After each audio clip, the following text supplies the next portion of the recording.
Žilo raz jedno milé dievčatko, no každý, kto sa naň čo len pozrel, musel si ho obľúbiť. Ale najradšej ho mala jeho stará mama. Raz darovala dievčatku krásnu čiapočku z červeného zamatu. Čiapočke tak pristala, že už ani nechcelo inú nosiť. A preto ju od tých čias všetci volali Červená čiapočka. Jedného dňa jej vraví mama: Poď, červená čiapočka, zabalila som do košíka fľašu vína a kúsok koláča. Odnesieš to starej mame. Je chorá a slabá, toto ju posilní. Ale choď hneď, kým nenastane najväčšia horúčava. A najmä si dávaj pozor, aby si neodbočila z cesty, lebo ak spadneš, fľaša sa rozbije a starej mame neostane nič. A pamätaj si, červená čiapočka, keď starú mamu pozdravíš, pekne sa na ňu pozeraj. Neboj sa, urobím všetko ako treba, sľúbila červená čiapočka a veselo sa vydala na cestu. Stará mama bývala ďaleko v lese, asi pol hodiny cesty od dediny. Červená čiapočka vošla do lesa a stretla vlka. Dobrý deň, červená čiapočka, vraví vlk priateľsky. Kdeže si sa vybrala tak zavčasu? Červená čiapočka netušila, akého zloducha má pred sebou a vôbec sa vlka nebála. Bezstarostne mu odpovedala. Idem navštíviť starú mamu a nesiem jej koláč a víno.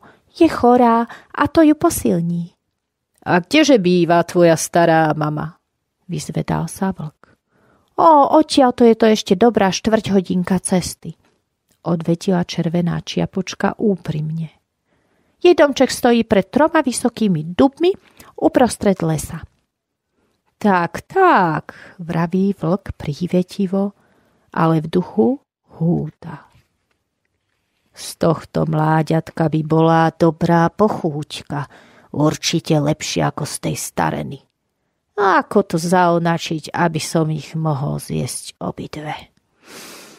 Chvíľku mlčky klusal vedľa červenej čiapočky a zrazu lstivo vraví.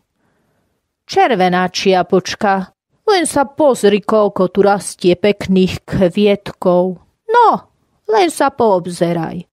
A počuješ? Krásne tu spievajú tie vtáčiky, všakže. Prečo utekáš? Však nejdeš do školy. Červená čiapočka sa rozhliadla navôkol a všimla si slnečné lúče, ktoré žiarivo presvitali pomedzi konáre stromov. Naozaj, koľko tu všade rastie krásnych kvetov. Stará mama sa istotne poteší, keď dostane od vnučky krásnu pestrú kyticu.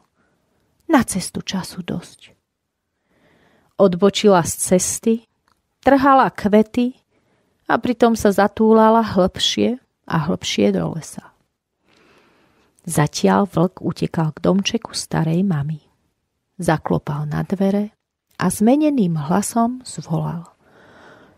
To som ja, červená čiapočka, nesiem ti koláč a víno.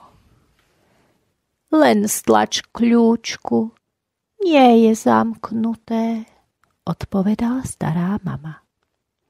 Na to vlk stlačil kľúčku, behol do izby a starú mamu prehltol.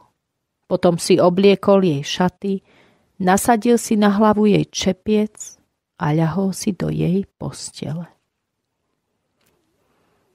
Červená čiapočka už natrhala veľkú kyticu, keď si zrazu spomenula na starú mamu. Najkratšou cestou sa ponáhľala k jej domčeku. Uvidela dvere do korán otvorené a veľmi sa tomu začudovala. Vošla dnu a prepadol ju taký zvláštny pocit, akoby úzkosť. Pomaly podišla k posteli. Ležala v nej stará mama, ale vyzerala veľmi čudne. Jaj, stará mama, prečo máš také veľké uši? Pýta sa červená čiapočka. Aby som ťa lepšie počula, odpovedá vlk. Jaj, stará mama, a A prečo máš také veľké oči? Čuduje sa červená čiapočka. To, aby som ťa lepšie videla, vraví vlk. Jaj, stará mama, a prečo máš tak veľké ruky? Vypytuje sa červená čiapočka. To, aby som ťa mohla lepšie objať, vieš? Rečie vlk. Ale stará mama, a prečo máš také strašne obrovské ústa?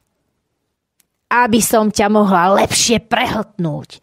Na to vlk vyskočil z postele a červenú čiapočku prehltol. Potom si znovu ľahol do postele, zaspal a začal chrápať, až sa steny otriasali. Onedlho išiel okolo domčeka starej mamy horár a čudoval sa, prečo starka tak hlasno chrápe. Vošiel dnu a v posteli uvidel vlka. Rozhodol sa, že starú mamu skúsi zachrániť a preto vlka nezastrelil.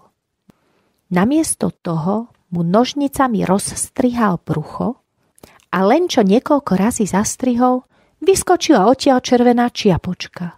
O chvíľu vyšla von aj stará mama, tiež živá.